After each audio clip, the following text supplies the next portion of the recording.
Locked On Sports Atlanta on the Locked On Podcast Network. Your team every day. Wow, what a gutsy performance by the Atlanta Hawks. You are watching, this is just another episode of the Locked On Hawks postcast with me, DeShaun Tate. The Atlanta Hawks, as we witnessed, fell to the Detroit Pistons at Little Caesars Arena 99-98 in what was a real thriller for the Atlanta Hawks on tonight. Unfortunate set of circumstances. Of course, I'm here to take you throughout all of the action. Of course, we'll get into a little bit of why the size matters for the Atlanta Hawks. And looks like they probably going to need to add a little bit of some size to the roster. I'm not sure that some of the guys that they got is getting it done just enough. Of course, we always want to give a hand clap, standing ovation, and appreciation for the efforts for the Atlanta Hawks. But nonetheless, ran into a bigger buzzsaw, if you will, on tonight. And of course, we'll talk about why number 11 is back, but it's probably not the number 11 that you probably are thinking of. So without further ado, want to let you guys know that today's episode of the Locked On Hawks postcast is brought to you by FanDuel, where today's right now new customers can bet just $5, and if your bet wins, of course, you'll get $300 in bonus bets to use across the app. Head to FanDuel.com to get started. Speaking of getting started, let's jump right into game number 22 of the regular season for the Atlanta Hawks.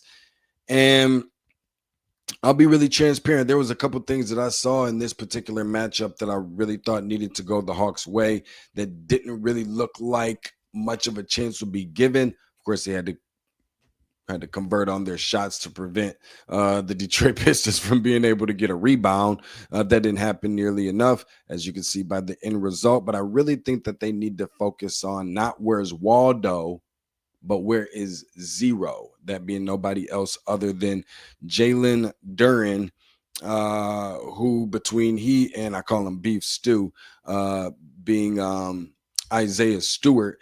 As you know, Jalen Duren leading the league in rebounding for the entire month of November at 12 a game. Tonight, he had 11 rebounds. 6 of those, I think, was probably the more punishing story of the night, being offensive rebounds. And they do such a great job on the offensive side of the ball. And obviously, you know what?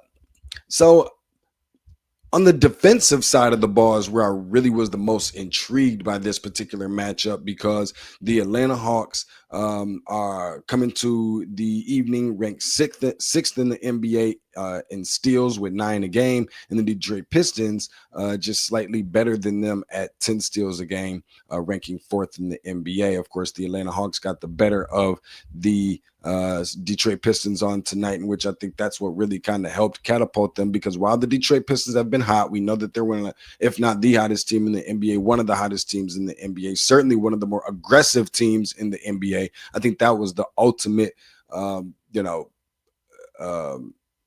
not even necessarily caveat here, but exclamation point that Detroit really needed and what was necessary for them to add a number to the left side of the result column. But the Hawks hung in there, and I think that one of the reasons behind why they were able to do so is because of the lockdown defense ability and taking advantage of Detroit's inability to hold on to the basketball, ball protection. And the Hawks have been able to find great balance between offense and defense. We know about the Atlanta Hawks and what they can do from a sharing the ball standpoint, obviously leading the league in assists, and obviously showed that again on tonight, the way that they were able to easily move the basketball on the Pistons. And this isn't a BS Pistons team. This is a Pistons team that comes with it. They're aggressive, they're feisty, and they kind of embody and embrace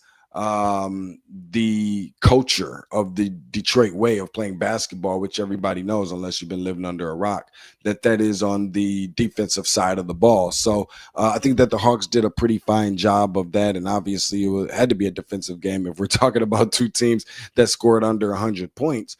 But even more so when you start talking about forced turnovers, the Atlanta Hawks comes into the season at 15 forced turnovers a game. on average. That ranks 5th in the NBA. Detroit is 2nd with, I believe, 16 forced turnovers a game, just slightly better. So defensively, while Detroit gets so much more attention because of the defense, Atlanta's not necessarily known for his defense as much as Detroit is because of the culture that they've kind of established. The Atlanta Hawks, they're kind of right there in a lot of ways defensively with the Detroit Pistons. And I thought the other piece was just the elephant in the room, if you will, right?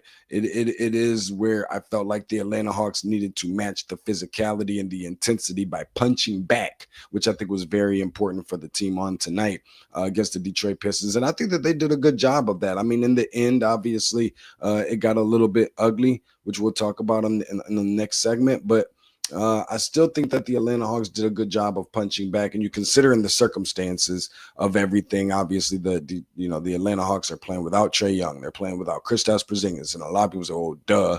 Unless you've been living under a rock, you'll probably know that already. But I definitely always like to make sure that I go above and beyond in mentioning that because it does play a big part of all of that. And not having a Kristaps Porzingis is something that I'm constantly going to continue, a narrative I'm going to continue to push, keep pushing until we're able to see him in action consistently. Why he wasn't available to play, on one of the back-to-backs, I don't know. I got a feeling as to exactly why, but there holds no validity there, and that's another reason why now the Atlanta Hawks, who came into the game 3-1 on the back end of its back-to-backs, is now 3-2 from such things. So I think that they did a good job by punching back and didn't allow the Detroit Pistons to just overpower them, even though that the Pistons were a bigger team. A 6'6", 6'7", 6'8" point guard, for crying out loud, being Cade Cunningham. And obviously you've got, Isaiah Stewart up front, and Ron Holland is not, a small guy. And obviously you've got Jalen Duren, who's another piece of all of that. What they're doing with Jaden Ivey, I don't know, but the Atlanta Hawks definitely did a fine job, especially in the first half. And I thought that it was definitely a tale of two halves, for one being Onyeka Okongwu, who came into the game in the last 8 games, averaging 20 points a game, which he did hit that mark on tonight. 6 rebounds, 54% from the field, and 42% from 3. However, the unfortunate part of that is that's where it ended for him. 18 points in the first half for Onyeka Okongwu, only scored 2 on the back half. And but Atlanta looked comfortable. And I think that win, lose, or draw, this is where you kind of, whether you want to stand up and give a standing ovation, or whether you want to just, take off, your cap, tip your cap, if you will, to what the Atlanta Hawks have been able to establish without players and with new players, and having to essentially not necessarily ride the coattails of, but just watching Jalen Johnson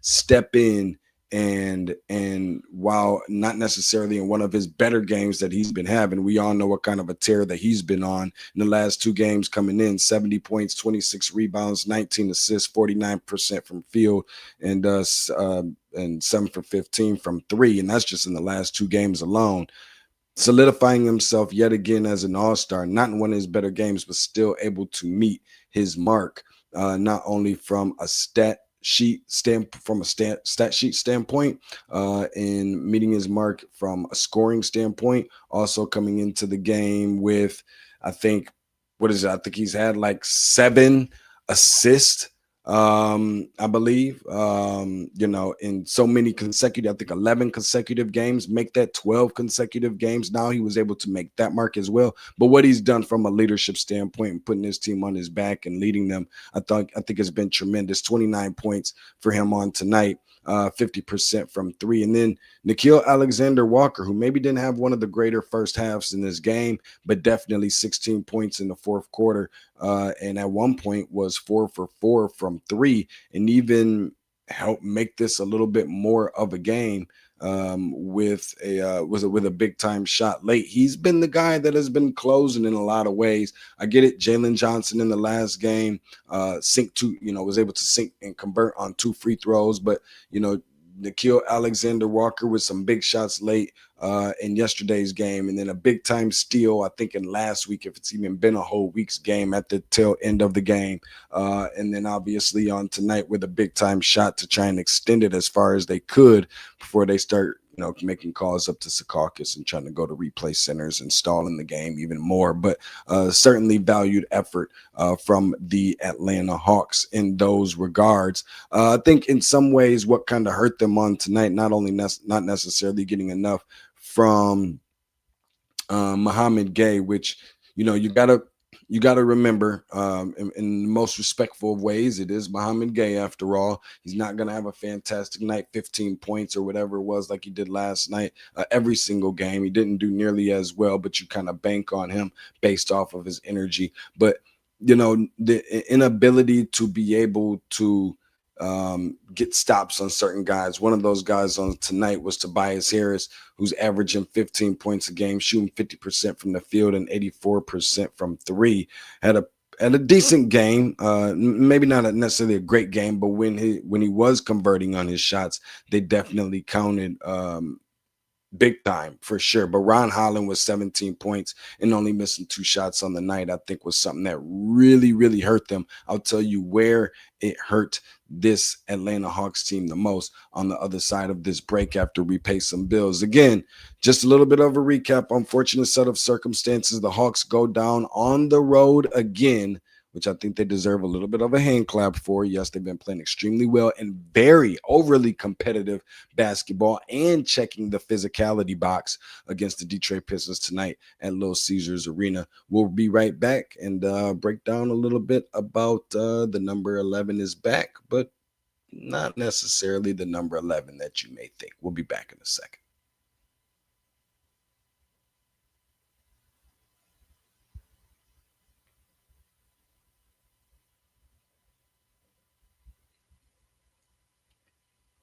This episode of the Locked On Hawks Postcast is brought to you by Prize Picks.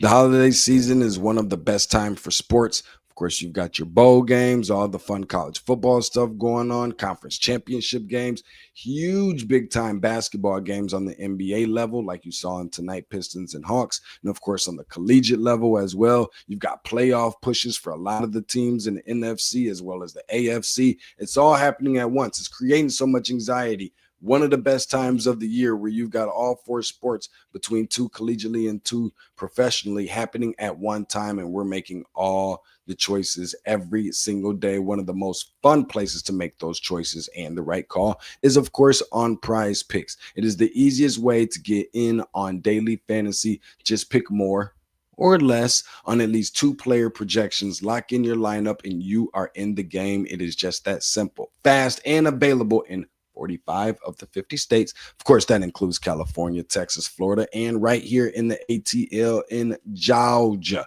So, just also something else to keep in mind, Prize Picks is adding an extra layer of excitement to the holiday sports schedule, creating a lineup that takes less than a minute, and the app makes the whole process smooth and intuitive. You can choose from a huge range of unique stats, fantasy scores, field goals attempted, free throws made, turnovers, whatever fits your individual strategy. You do the homework, you apply it, you download the app. This is no other place is better to go than at Prize Picks. Download the Prize Picks app today and use code LOCKEDONNBA to get $50 in lineups after you play your first $5 lineup. That's code LOCKEDONNBA, LOCKEDONNBA, to get $50 in lineups after you play your first $5 lineup. Prize Picks. It's good to be right.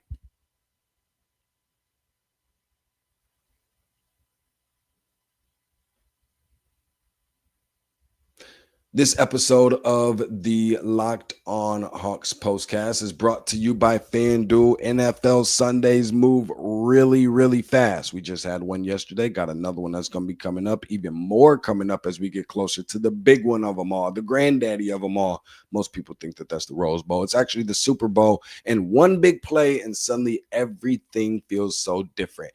That's what makes live betting, which is one of my favorite things to do with FanDuel, so exciting.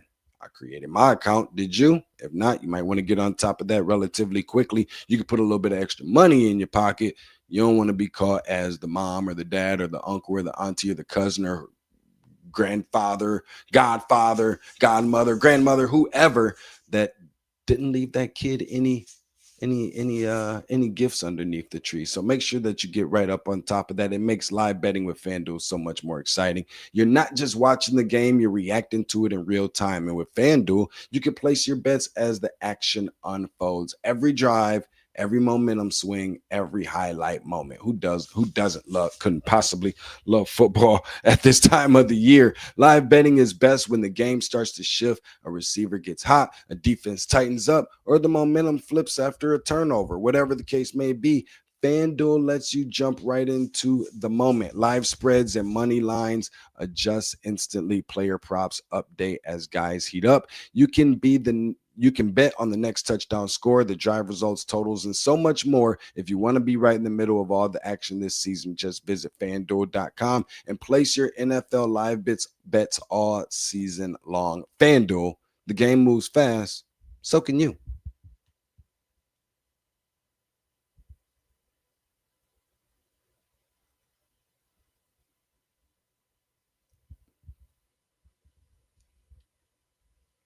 Right back here with you guys. Appreciate the love that you have shown, and also not only to this postcast, but also for making the Locked On brand the number one sports podcasting service that there is out there. Of course, no better place to go and get your content than right here. Gratefully appreciate everybody for tuning in and joining the program on tonight. Again, 99-98 at Little Caesars Arena. The Atlanta Hawks fall to the Detroit Pistons.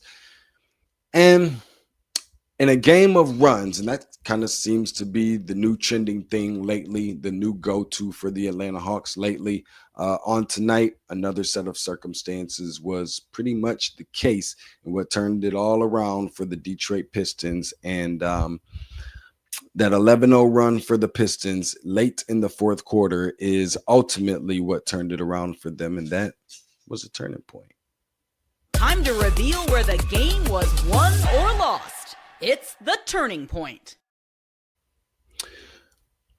Where we saw ultimately a 9-0 Detroit Pistons run to end the third quarter, I thought is pretty much where we would have liked to have seen the start of the downhill slope that the Atlanta Hawks were skiing on in that final 2 minutes of the third quarter. Jalen Johnson is subbed out. Dyson Daniels is subbed out. The Atlanta Hawks have 2 turnovers and shoot 0 for 2 from the field. Both of those misses coming from Onyeka Okongwu, in which, you can't blame him. He's been shooting so good from the field lately and looking really good, especially got to remember a backup option for the Atlanta Hawks who paid dividends by giving him some starting minutes on last year when Clint Capella was just not active in the lineup. Follow that up. Detroit had 2 blocks during that stint. Ron Holland brought some energy and some aggressiveness, as I alluded to earlier. The Atlanta Hawks in that span go from being up by 1 to trailing by 6. You follow that up with a 12-2 run by the Atlanta Hawks in the fourth quarter in a span of 3 minutes. And not only that, but after just one possession score by the Atlanta Hawks, by the Detroit Pistons, the Atlanta Hawks go on another run of their own, which I thought was really close to sealing the deal if the Atlanta Hawks could continue to match the intensity and the physicality of the Detroit Pistons. A 6-0 run for Atlanta in the fourth quarter. But with such a tight game and very minimal margin for error and mistakes, is where it all came down to the number 11, a Detroit Pistons 11-0 run. Following a Jalen Johnson converted 3-point shot with 5:35 remaining in the fourth quarter, where the Hawks were up 89-84. How about this? Try this on for good measure. Danis Jenkins had in that 11-0 run, two offensive rebounds, which everybody, unless you've been living under a rocker and maybe it's your first time listening to this show, appreciate you for listening and paying such close attention to it, by the way, even if you're a listener for later on, knows how I feel about offensive rebounds, right? Gotta have those. Those are the things that makes and breaks deciding factors in games.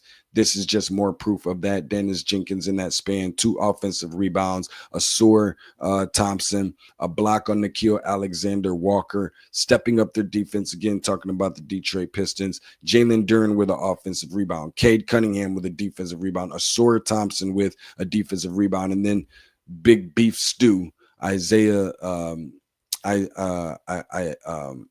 with the defensive rebound, really kind of hurt the Atlanta Hawks late in the game. And I think that's just kind of really where we saw the Atlanta Hawks, not only just necessarily about running out of gas, and I know that that's just such a cliche thing to say, but it's something that I really think happened. This has just been really tough for the Hawks. I get it in that span, 0 for 3 from the field, 2 turnovers, whatever. But this is something that's been really tough for the Atlanta Hawks because of all the traveling, right? I think they've played the most road games in the Eastern Conference, which I really kind of feel like is maybe the most road games played so far in 22 games in the entire NBA. And to do it as well as they've done it without stars, without, with an emerging star, if you will, making it, perhaps maybe a little bit easier for some of the opposition to do some homework and make some adjustments to what Jalen Johnson and some of the other guys like to do. Vit Krejci didn't step up and play nearly as well on tonight. I get it. The bench as well was outscored by the Detroit Pistons 37-9, which was extremely, extremely lopsided. Fast break points outscored 21-13. Paint points outscored 58-42. And just from a rebounding standpoint, I think it's just really where the difference was told in this game. 60 rebounds for the Detroit Pistons, 34 for the Hawks. But none of that to the dismay of what the Atlanta Hawks were able to do, because despite all those things, despite being up against it from a size standpoint, despite being without star players, despite having one of his better nights from an emerging star, also being on the second half of a back-to-back. I mean, all of these different things, not excuses, but certainly things that make differences in basketball games when you're playing so much on the road and it feels like you're in a different, time zone every other night. I think really kind of makes a difference for this team. Hopefully they can rest up, hit the ice bath, and get ready for some more very interesting basketball, some very tough opponents coming up. I think that they have the Clippers that are going to be coming up, visiting to Atlanta, I believe. James Harden, that's going to be another matchup for Dyson Daniels. That's going to be extremely tough for him. Who else?